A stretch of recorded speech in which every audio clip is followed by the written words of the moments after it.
Hello बच्चों, तो चलिए इस प्रश्न को पढ़ते हैं। माना बिंदु डी त्रिभुज एबीसी में भुजा बीसी का मध्य बिंदु है। सिद्ध कीजिए कि एबी सदिश प्लस एसी सदिश बराबर 2 एडी सदिश। तो यहाँ पर देखो, हमें बताया गया है कि त्रिभुज एबीसी में भुजा बीसी का जो मध्य बिंदु है वो डी है। तो हमें सिद्ध करना है कि एबी सदिश प्लस एसी सदिश का जो मान है वो 2 एडी सदिश के बराबर आएगा। तो प्रश्न में आगे बढ़ने से पहले इस प्रश्न से संबंधित जो मुख्य अवधारणा है उसकी हम चर्चा कर लेते हैं। देखो, मुख्य अवधारणा, यदि यदि बिंदु आर जिसका स्थिति सदिश है आर सदिश, बिंदु पी जिसका स्थिति सदिश है पी सदिश, वह आर नहीं वह क्यू जिसका स्थिति सदिश है क्यू सदिश। तो देखो, यदि बिंदु आर बिंदु पी व बिंदु क्यू को मिलाने वाले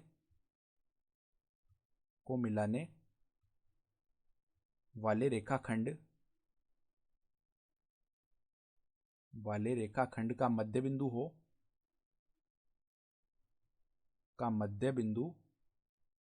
हो, तो जो बिंदु आर का स्थिति सदिश अर्थात आर सदिश है वो किसके बराबर आता है? बिंदु पी का स्थिति सदिश अर्थात पी सदिश प्लस में बिंदु क्यू का स्थिति सदिश बट्टा में 2। ये संबंध आता है मध्य बिंदु के लिए।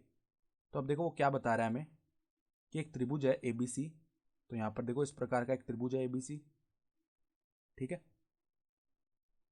इस एबीसी त्रिभुज के अंदर हमें बताया गया है कि जो भुजा बीसी है उसका मध्य बिंदु है डी, ठीक है। तो डी हो गया, तो ये बी डी और डी सी आपस में बराबर आएंगे।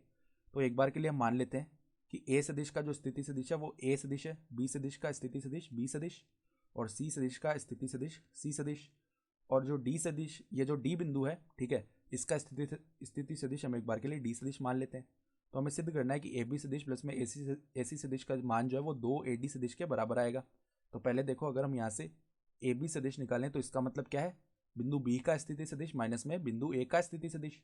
तो बिंदु बी का स्थिति सदिश हम मान चुके हैं बी सदिश, माइनस में बिंदु ए का स्थिति सदिश क्या है? ए सदिश, ठीक है।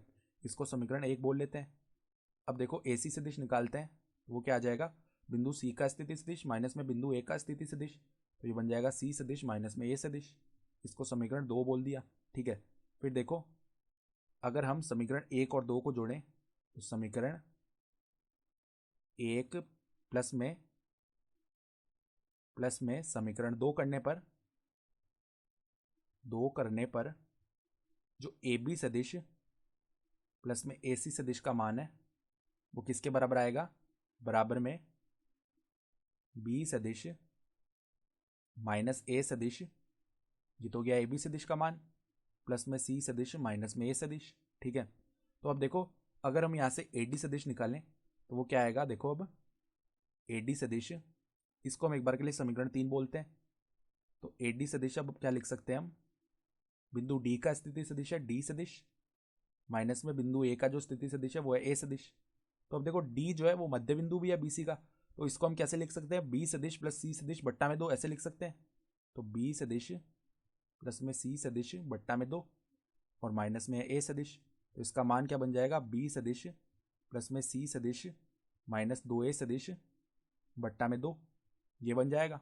तो अब देखो, इसको आगे हल करते हैं, तो इस 2 को उस तरफ भेजेंगे तो 2 एडी सदिश बनेगा।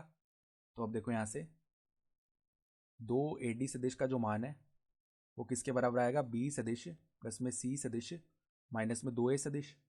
तो अगर हम बी सदिश प्लस में सी सदिश का मान निकालें तो वो किसके बराबर आएगा? 2 एडी सदिश प्लस में 2 ए सदिश के, ठीक है।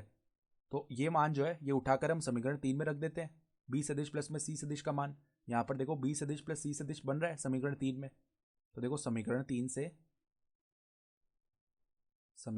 से ए बी सदिश प्लस में ए सी सदिश का मान जो है वो किसके बराबर है? देखो, बी सदिश प्लस में सी सदिश को अलग करके लिखते हैं पहले। तो बी सदिश प्लस में सी सदिश, और यहाँ पर क्या लिखा हुआ है? माइनस ए सदिश। माइनस ए सदिश क्या हो जाएगा? माइनस का 2 ए सदिश, ठीक है।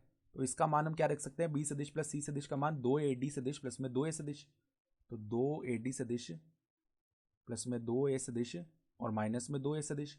तो ये 2 ए सदिश माइनस 2 ए सदिश, ये तो जीरो हो गया, जीरो सदिश, ठीक है।